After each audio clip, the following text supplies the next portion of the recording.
Hey, how's everybody going? It's Grim. So today I'm going to be making a video about the Switch's 4th anniversary, which happened today, which is quite an insane milestone in my opinion. It's been 4 years since the Switch came out, and it's been about 3.5 since I got mine. So yeah, it's been a long journey, so I'm just going to go over some of the milestones it hit, something like that, the games that I like, all that kind of stuff. But before you do that, make sure you subscribe and click the notification bell so you know right when I upload, because I'm going to be uploading every other day this week. And I realized that I forgot the last episode in the Crunchyroll anime series, so I'm going to be putting that out probably Friday, so stay tuned for that. Anyways, let's just hop right into the video. So my first thing I want to talk about is basically what the Switch is, what the Switch has done, all that kind of stuff. So the Switch is Nintendo's newest console, quite obviously. I mean, it came right after the Wii U, which the Wii U is a huge failure, as we all know. These ads are not nice. These are not great ads, bro. I'm not here to watch a 12-year-old squeaker play with a Mario amiibo. It's kind of cring. But yeah, I think that the Switch really picked up where the Wii U was lacking, and that's portability 100%. Portability is a huge thing that the Switch has done, and I think that the Wii U didn't. They try to do portability a little better with, you can play while your family's watching sports or whatever, it's still a home console. But I mean, the Switch is literally portable and home console, which is quite a huge improvement in technology, I'd say. Now you could argue, I can do this with my phone, I could just hook it up to the HDMI and stuff like that. Well, it's not quite the same, because you're not going to be playing Splatoon 2 on your phone now, are you? And you're not going to be playing Borderlands, or I don't know if GTA ever comes out, or whatever games that you have on the Switch. There are tons of games on the Switch, and I think that's what makes it such a cool portable console, because stuff like the DS, obviously you had all these really fun games, like, the Mario platformers and stuff like that, but now we come to this era where you can play like full-on first-person shooters, Borderlands, anything that you really want to play, Overwatch, and Smash, and all these amazing games that you can play portably and actually have a fun time playing. Because if Smash is on the 3DS, but it wasn't a great Smash, right? The Smash itself wasn't bad, but just playing it on the 3DS, the controls were really clunky and the graphics were not, desirable, I would say. So I'm really happy that the Switch picked up where the Wii U left off in the portability section, because you have to remember, at the time, the Wii U also had the 3DS, and that's kind of where they were putting all their main games, all their portable games that they wanted to release. Stuff like Luigi's Mansion, the remake of Luigi's Mansion for the GameCube, stuff like that. We had, I think, Miitopia was one of them that's actually coming to the Switch now, so you can definitely see how it's picking up in the portability section. And I feel like a lot of other games that were supposed to be on the Wii U, like Captain Toad and stuff, which was on the Wii U, but it also got a 3DS version. Stuff like that, I guess more so Miitopia, because Miitopia is a portable game, but it's kind of a mainline game at the same time. So it's really cool how they can release the same game for two different consoles, but the same one at the same time. If you know what I'm trying to say, right? Where it's, you buy the one game and you can play it at portable and at home, opposed to something like Captain Toad, where you have to buy the two different versions to play on the go and on the Wii U, and your progress doesn't transfer between the two of them, which really sucked. And I guess another part of that would be something like, I guess the one I'm more familiar with is Tomodachi Life. I played that a lot, and obviously that was meant to be a portable game. But if you put something like that on the Switch now, you could play it in docked mode too, which would make it automatically a home console game if you feel like that experience would make it better for you personally, or something along that line where you prefer to play it in the TV mode and you don't have to get all this weird bootleg stuff to hook you up your 3DS to your TV and capture cards and all that. That was a nightmare that I'm glad that we're out of that era for. So yeah.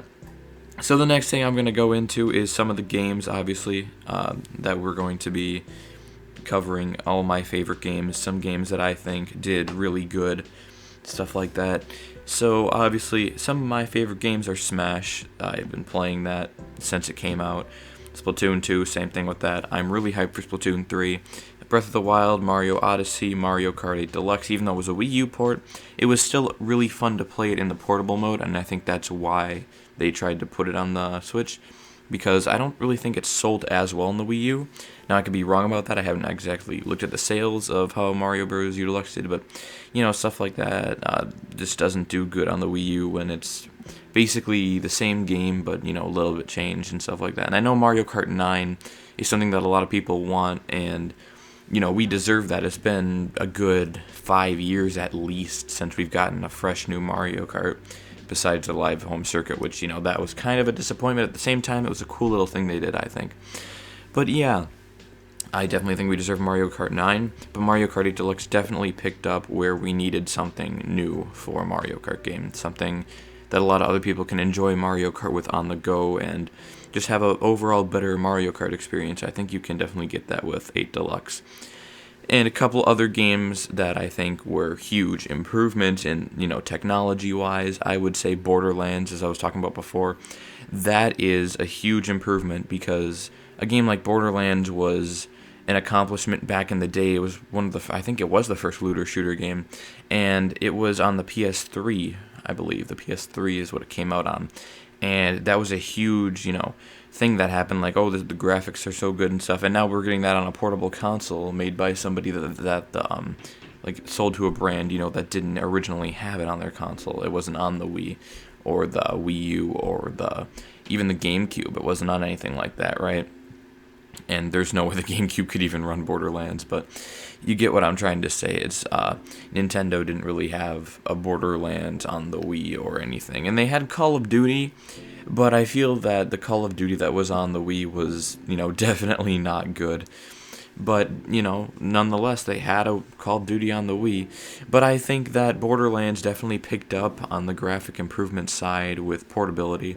It's a huge improvement that, honestly, it makes such a big difference with going forward in these new games and stuff. And they also put BioShock, stuff like that, same company, I believe, BioShock and Resident Evil, and you keep naming these big graphic improvement games. I mean, obviously Cyberpunk wasn't on there because if the Xbox can't run it, then the Switch can't run it. But in a couple of years, we may see the garbage Cyberpunk being ported to a Nintendo console if the sales pick up, which the sales did pick up, but I don't think people would buy a Cyberpunk on the Switch or whatever future console that we have. Obviously, it won't go on the Switch. I think the Switch has really put out a lot of effort into making games more accessible for more people and making things more towards the graphic size and portability and all that kind of stuff, the huge graphics, right? And I think they also have done a lot more with collaborations and stuff. As seen with the new Persona 5 Strikers, we haven't had a Persona game that wasn't on a PlayStation console, right? Besides, Persona 4 on Steam. But besides, and actually, I think Persona 5 Strikers came before that in Japan on Switch. So that is definitely something to think about, how far we've come in collaboration, in terms of collaborations with Nintendo, you know what I'm saying? And I think that Smash is definitely a huge part of that too, right? We got not only a Persona rep, but keep in mind, in the first wave of just DLC content, we got Piranha Plant, which isn't really a collab, but that's a pretty big jump for Sakurai. We got Piranha Plant, we got Joker, which is Persona, that's a huge rep. We got Dragon Quest in terms of hero, and I think that was huge too because, obviously, you have the relationship between Nintendo and Dragon Quest going back to the NES, SNES era, but at the same time, that's a huge deal because we haven't had a Dragon Quest rep before. And moving on to the next character, we have Banjo Kazooie, which again, long term, but they couldn't get him on before because obviously Sakurai will do what he wants. That's what he said millions of times before. But at the same time, a lot of the fans wanted him, and obviously Sakurai did too if he's in the game. So seeing that and looking back, I think they couldn't get the rights or something like that. So that's a huge improvement also. And then we have Terry, which is, again, a huge character that goes back to probably the SNES era with Nintendo. And then we have Byleth, which is, Byleth and Joker are kind of the oddballs, with Byleth, being a literal Nintendo rep, and then Joker being not on Nintendo at all. And then in the second wave, we got Sephiroth, which was a pretty big deal to have a second Final Fantasy character with, how Square is just not going to let people put their music and stuff and characters in different games. I think they opened up a lot more in terms of how Smash Ultimate has been selling. And obviously, the huge reveal of them all, Steve from Minecraft, which was an insane reveal.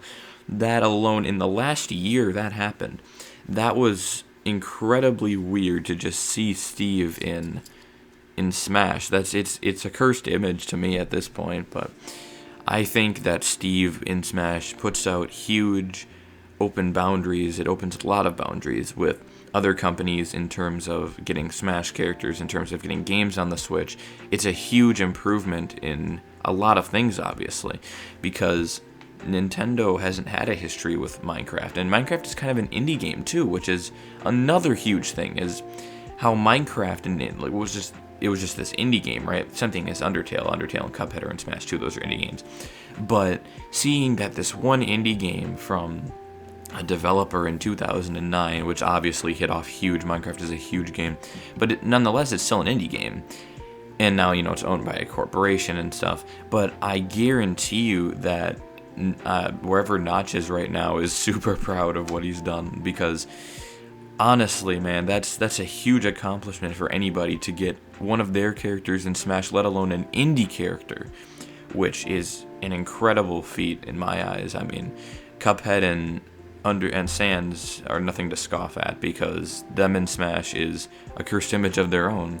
But as Mii Fighter costumes, a lot of people were disappointed, but that's still a huge deal because of how big their characters were and how small the developers, like how Toby Fox was not known before Undertale came out, and he was this one guy that made this game, and the whole studio MDHR, which is still an indie studio, made Cuphead, and just seeing their characters in the game just is really probably, I would say, inspiring for other game creators out there that are looking to put games out, and just seeing how indie developers got so far, that's quite insane. I think the next one, honestly, might be Freddy Fazbear, the costume. I'm not the fighter. I wouldn't mind him as a fighter, but I really like him as a Mii Fighter costume, because I feel like he'd be a new character to have, as obviously indie, but we should see something like another indie character coming out soon. I think that'd be really cool to see another one.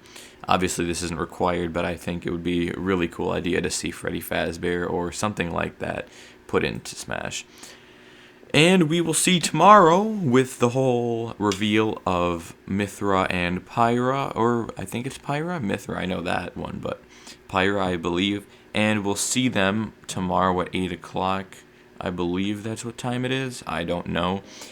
Yeah, so definitely watch that direct if you're into Smash. I'm going to be watching it, and I might put a video up about it. I don't know. Because on Friday, I also have another video coming up about the Crunchyroll Awards, but at the same time, I really want to put out a video about that direct tomorrow. Something insane happens. Depends who the Mii costumes are. Better not be Dante. That's all I'm hoping for. So, yeah, thank you guys so much for watching. And let me know how far the Switch has come in your eyes. How far the Switch has done in improvements and stuff that I missed, what the Switch means to you, stuff like that. It'd be really interesting to hear other people's opinions, because all the time you never really see these things being talked about until the anniversary comes around. So now's the time to say it, or you have to wait another 365 days. So let me know in the comments below, and I'll see you in the next one.